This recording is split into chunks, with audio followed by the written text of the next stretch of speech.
It reinforces an existing judgment already prevailing that the BBC's coverage of Israel is governed by a different internal calculus than its coverage of comparable situations elsewhere. It shows that when clarity carries cost, the organisation defaults to caution, even if that caution distorts the understanding.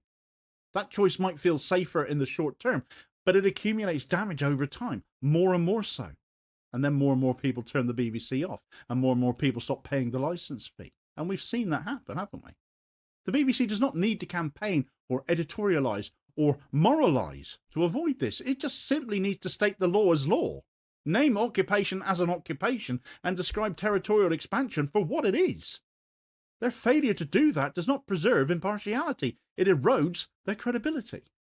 Once that erosion has become visible as a pattern, as it gradually has become, each new instance ends up compounding the last one. And this is still not over because the underlying incentives still haven't changed.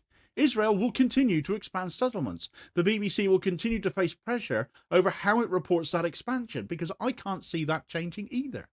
Unless the organisation gets its backside in gear, decides that journalistic clarity matters more than institutional comfort, the same framing failures will reoccur.